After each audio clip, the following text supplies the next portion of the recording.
আমার চ্যানেল নুপুরের হেসেলে আপনাদের স্বাগত জানিয়ে আজকে রান্না শুরু করছি।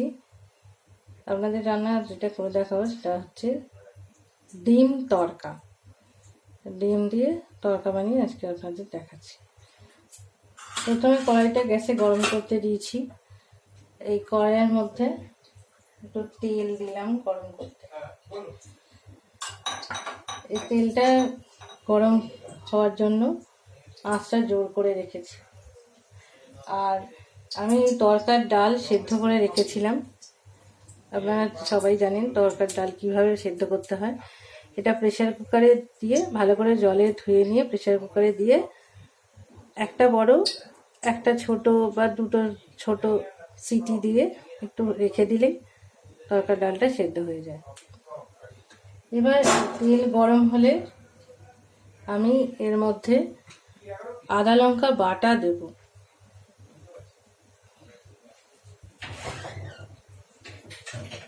আদা লঙ্কা বাটাটা আমার ফ্রিজে রাখা থাকে, বেশি করে আমি বেটে এটা ফ্রিজে রেখে দিই বেশ কিছুদিন, তাহলে এটা থাকে। প্রয়োজন মতো আমি বার করে বিভিন্ন রান্নায় দিই। এই আদা লঙ্কা বাটা গরম হয়ে গেছে, এর মধ্যে দিয়ে দিলাম।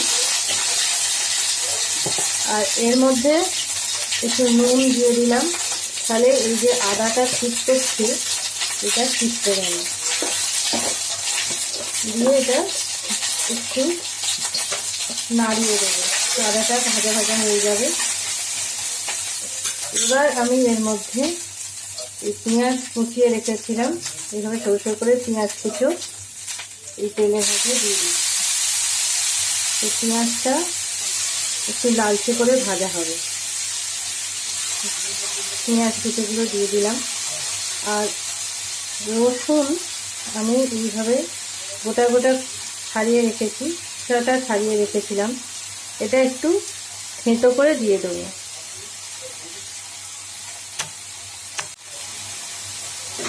পেঁয়াজ কুচোটা তেলের মধ্যে ভালো করে নাড়িয়ে দিলাম, এটা ভাজা ভাজা হতে দিয়েছি। আর রসুনটা একটু এই যে নোড়া দিয়ে একটু ঠুকে থেঁতো থেঁতো করে দিচ্ছি। এটা একটু ভালোভাবে থেঁতো করে নিতে হবে, যাতে এটা রান্নার মধ্যে ভালোভাবে মিশে যায়। গোটা গোটা রসুন নিলে এটা ভালো হবে না, তাই এটা ভালোভাবে একটু থেঁতো করে নিলাম। থেঁতো করে নিয়ে এটা এইরকম দেখতে হয়েছে। পেঁয়াজ ভাজা হচ্ছে, এই কড়ার মধ্যে এই রসুন থেঁতোটা দিয়ে দিলাম, দিয়ে আবার এটা ভালো করে নাড়িয়ে দিলাম। আদা শুকনো লঙ্কা বাটা, পেঁয়াজ কুচনো, রসুন থেঁতো সবই তেলের মধ্যে দিয়ে একটু ভালোভাবে ভাজা ভাজা হতে দিতে হবে।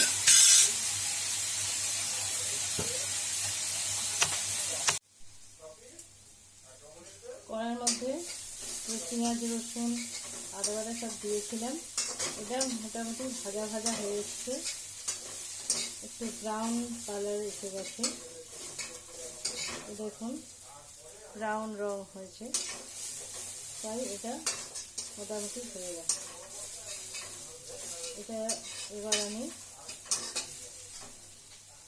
কড়া থেকে এই নাবিয়ে, যেটা মুগ কড়াইটা সেদ্ধ করা ছিল ওর মধ্যে ঢেলে রাখছি।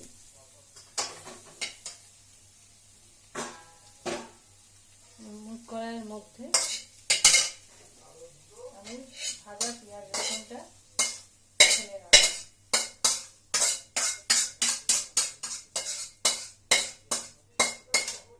যেহেতু এটা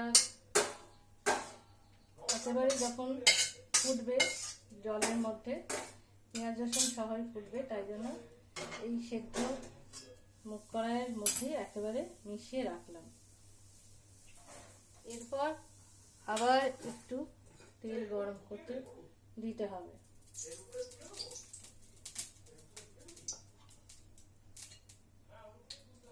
এবং এখানে আমি যেহেতু এটা ডিম তড়কা, তাই ডিম দিয়ে করতে হবে। এই দুটো ডিম এরকম বড় বড় সাইজে নিয়েছি। এই ডিম দুটো ফাটিয়ে নিচ্ছি। ডিম ফাটিয়ে এর মধ্যে একটু সামান্য নুন দিয়ে ডিমটা গুলে নিতে হবে।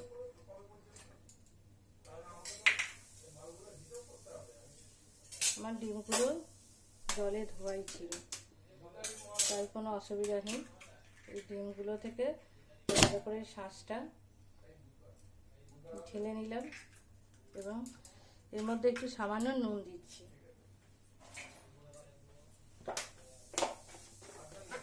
আমার নুনের কৌটো থেকে একটু সামান্য নুন দিলাম,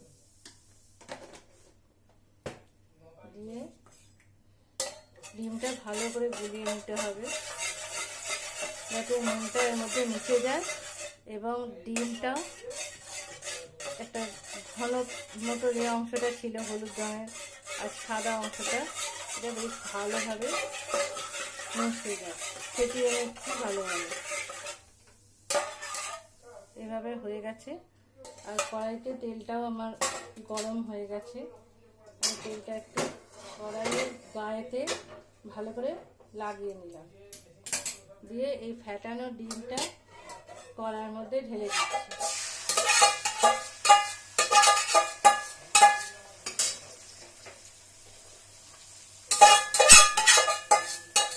বাকির গায়েতে ডিমটা লেগে আছে ভালোভাবে চেঁচে দিয়ে দিচ্ছি এবং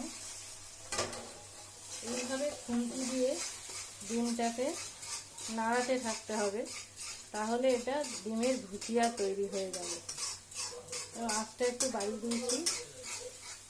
এভাবে নাড়াতে থাকলে ডিমগুলো ছোট ছোট আকারে ভাজা হবে। ছোট ছোট হয়ে যাবে এবং ভালোভাবে এটা ভাজা হতে দিতে হবে। এটা ভাজা হয়ে গেলে তখন তরকার মধ্যে মেশানো যাবে।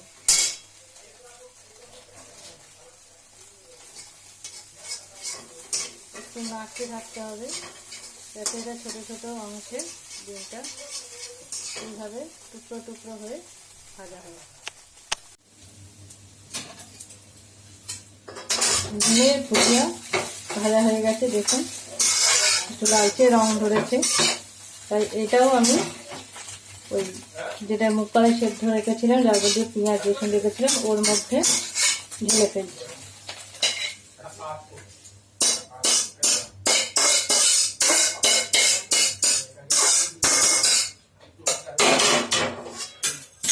ঢালা হয়ে গেছে।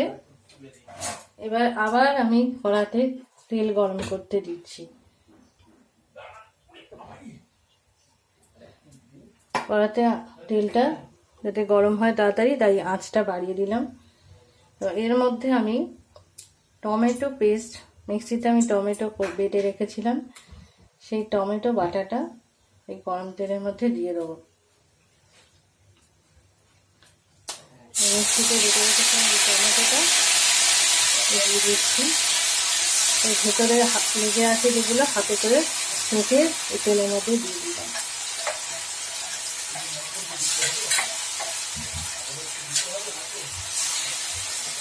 মিক্সির ভেতরে বেশ কিছু টমেটোর অংশ লেগে থাকে, কাটা কাটা অংশের মধ্যে খাঁজের মধ্যে আটকে থাকে, যা ভালো করে হাতে করে ছেঁকে তেলের মধ্যে দিলাম।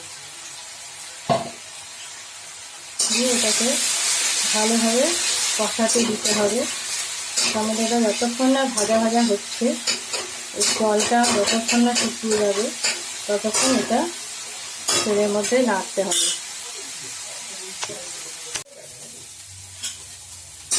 টমেটোটা মোটামুটি শুকনো হয়ে গেছে। এবার এর মধ্যে আমি একটু অন্যান্য মশলা, হলুদ গুঁড়ো, জিরে, ধনে গুঁড়ো, এগুলো একটু মেশাবো। হলুদ গুঁড়ো দিলাম, জিরে গুঁড়ো আর ধনে গুঁড়ো দিয়ে মশলাটাকে কষাতে হবে। আর একটু সামান্য তেল দিলাম,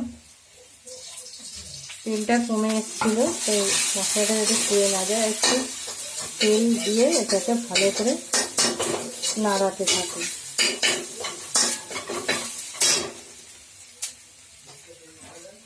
আর একটা জিনিস যেটা দিতে হবে, একটু সামান্য চিনি এর মধ্যে দিতে হবে, খুব নামমাত্র চিনি আমি দিলাম, এটা একটা ব্যালেন্স স্বাদের জন্য। বেশ ভালোভাবে চিনিটাকে মশলার সঙ্গে মিশিয়ে দিতে হবে।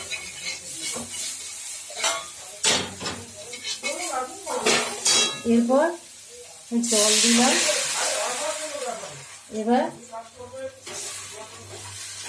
এবার আমি তরকার যে ডালটা সব ছিল বাটির মধ্যে, এর মধ্যে একটু জল মিশিয়ে জায়গাটা থেকে ভালো করে ধুয়ে নিয়ে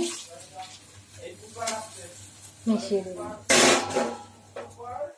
দিয়ে এটা ভালো করে ফুটতে দিতে হবে। এতে সমস্ত মশলা, পেঁয়াজ, রসুন, ডিম সমস্ত কিছু একসাথে মিশে একটা স্বাদের সৃষ্টি। তাই এটা জোর আছে একটু ফুটতে দিতে হবে। তরকারি করার মধ্যে ফুটছে, তা একটু আপনারা মনে করলে মাখন এই নামাবার আগে দিতে পারেন। একটু মাখন এই হাতে করে দিয়ে দিলাম ভেঙে নামাবার আগে। আর যেটা আসল ব্যাপার সেটা হচ্ছে তরকার মশলা। তরকার মশলা নামাবার আগে ছড়িয়ে দিতে হবে, যে তরকার যে গন্ধ, ফ্লেভার সেটা আসবে। তরকার মশলা একটু নুন থাকে, তাই আপনারা এটা নুনটা রান্না করার সময় একটু কম দেবেন, এবং এটার মধ্যে একটা ঝাল ভাবও থাকে, তাই যারা ঝাল কম খান সেটা বুঝে ব্যবহার করবেন। এটা আমি ভালোভাবে নাড়িয়ে দিলাম, দিয়ে ফুটে গেলেই আমি এটা ঢেলে ফেলব। কারণ এটা একটু জল জল অবস্থায় নাড়ালে এটা টেনে নেয়, এর জলটা একদম বসে যাবে।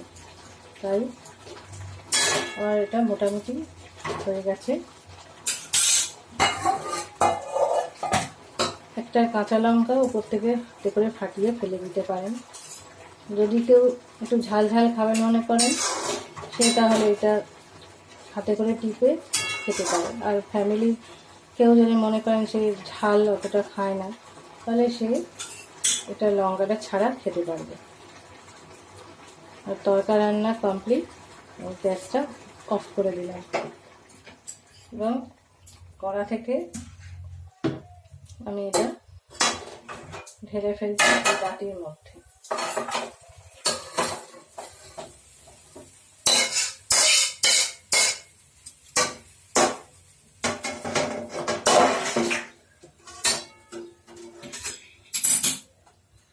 বাটির মধ্যে তরকারি ঢেলে ফেলেছি।